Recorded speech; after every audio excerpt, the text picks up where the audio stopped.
zona yang memiliki lebar lebih dari zona Fresnelnya itu bisa terdeteksi oleh seismik.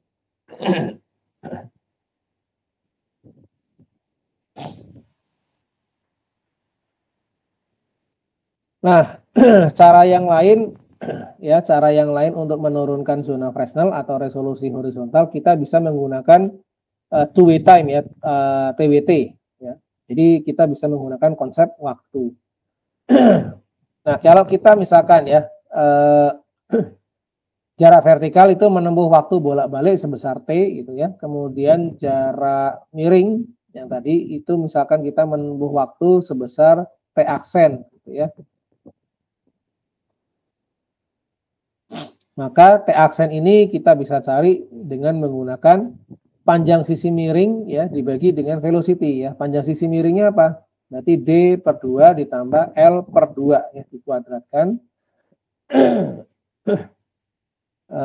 Kemudian di akar ya, kemudian dikali 2. Kenapa dikali 2? Karena kan bolak-balik ya.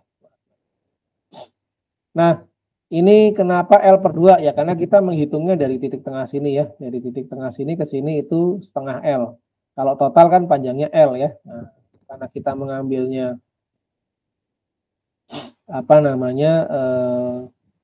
setengahnya ya berarti setengah L ya.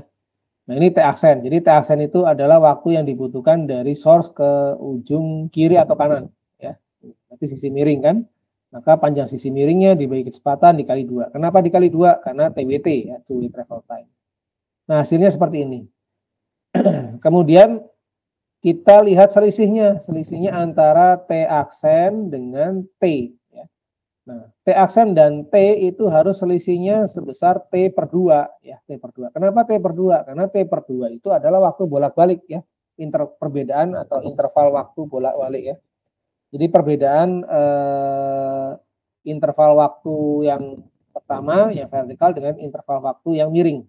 Selisihnya itu adalah harus T per 2. Kenapa T per 2? Ya karena tadi beda jaraknya kan harus lambda per 4 ya. Beda jarak harus lambda per 4. Berarti lambda per 4 itu identik dengan apa?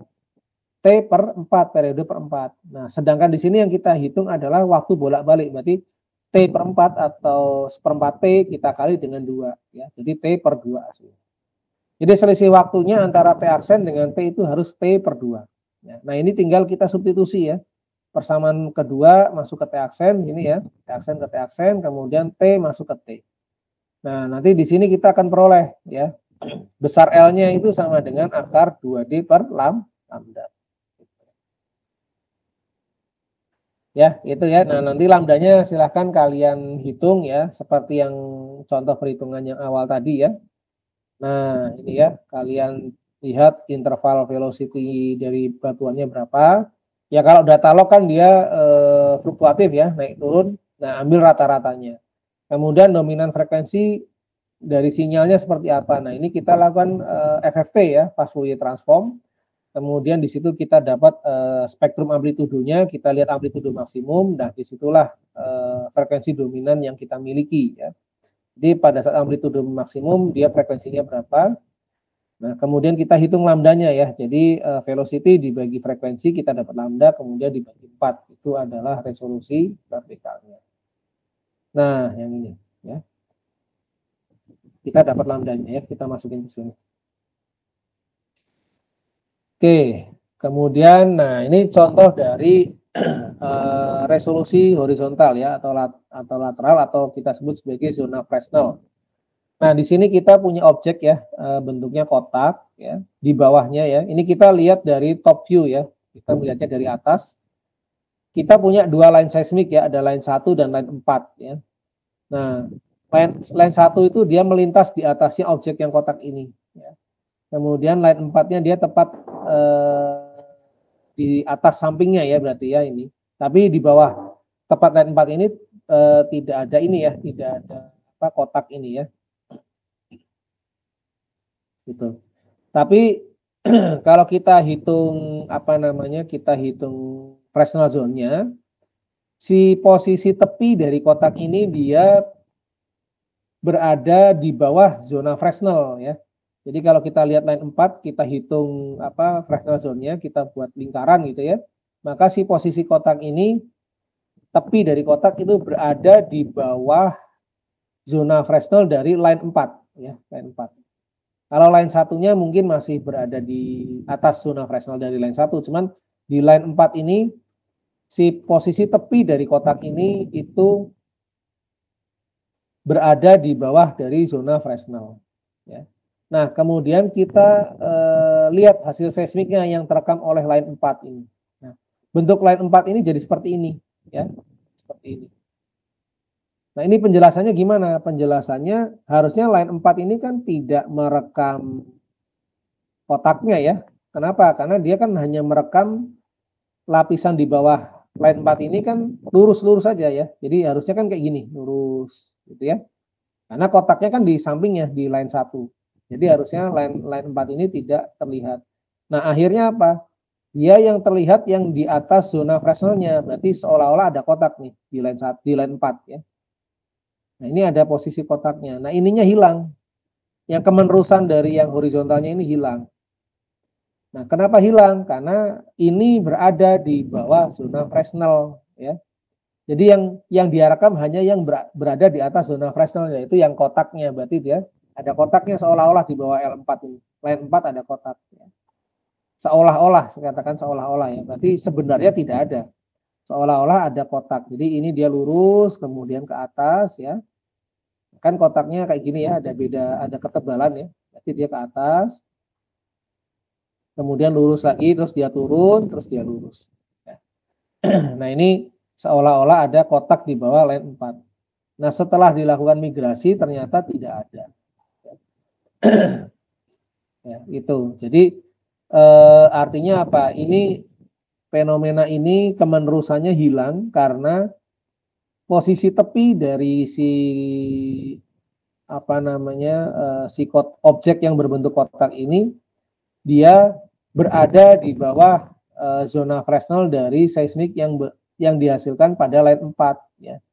Jadi zona Fresnelnya itu ini kalian lihat ya, lingkarannya melebihi dari posisi tepi dari kotaknya relatif terhadap line 4 ya. Jadi ininya tidak terlihat ya.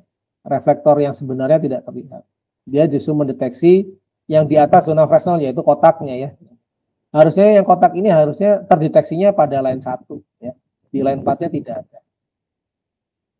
Nah, ini contoh yang dihasilkan dari resolusi vertikal. Jadi ketika kita punya objek yang lebarnya itu di bawah resolusi vertikal, ya itu objeknya tidak akan terlihat ya. Sama juga kalau kita punya objek yang ketebalannya di bawah resolusi, kalau kita punya objek yang lebarnya di bawah resolusi horizontal gitu ya, maka objek itu tidak akan terlihat. Nah, sama juga kalau kita punya objek ketebalannya di bawah dari resolusi vertikal, maka kita juga tidak akan melihat objek tersebut. Gitu ya. Jadi objek yang bisa kita lihat harus memiliki dimensi yang lebih besar dari resolusi vertikal maupun resolusi horizontal. Ya. Nah, ini penjelasannya ya.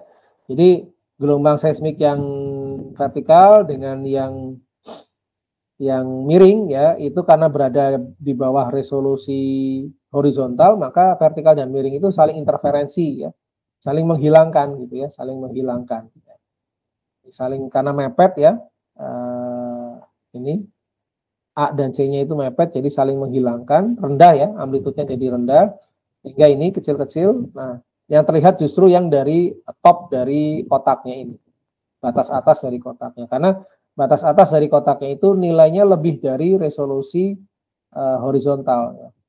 Yang seharusnya untuk line 4 ini dia lurus ya, lurus kayak gini. Tapi dia malah jadi seperti ini. Jadi lurus, kemudian naik ya, lurus lagi, turun, lurus lagi. Yang horizontal sempurnanya dia hilang.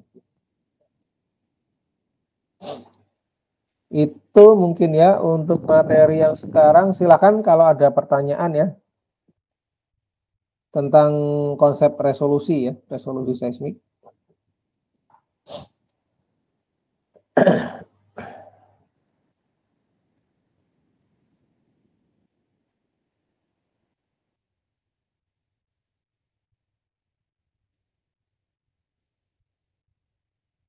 Silahkan nanti kalian pelajari ya, kalian cerna biar apa namanya paham sekali.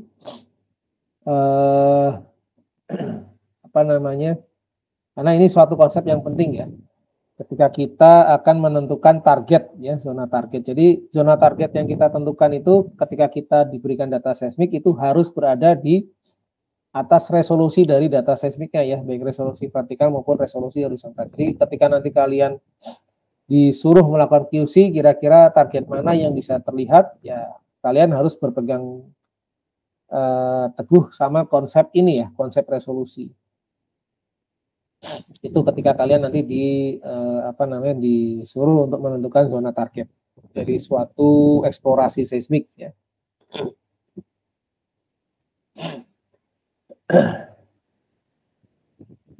Oke, tidak ada pertanyaan berarti ya. Semoga paham ya kalau nggak ada pertanyaan. Untuk absensi ada yang bermasalah? Kelas D.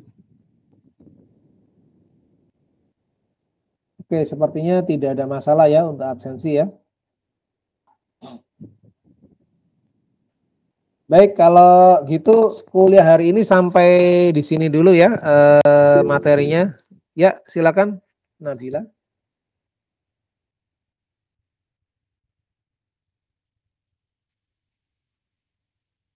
Jadwal UTS itu saya rencana itu tanggal 14 ya, Senin. Nanti saya tanyakan ke Pak Purwa ya. Apakah ruangannya sudah ada atau belum?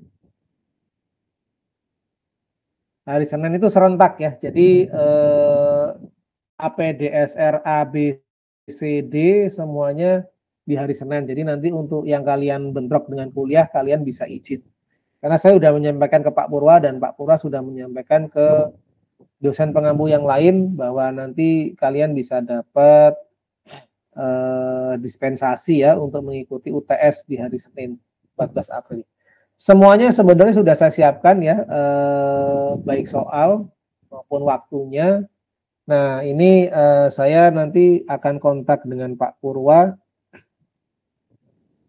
Kira-kira untuk roomnya apakah sudah disediakan fakultas atau belum?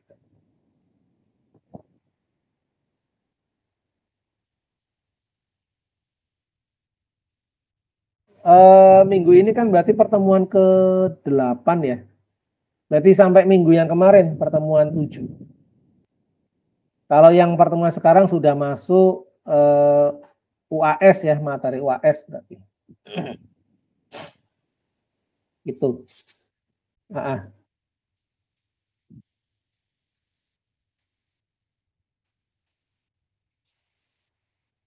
Oh ya, oke. Baik, terima kasih sudah diingatkan. Coba ya sekarang saya masuk ke Google.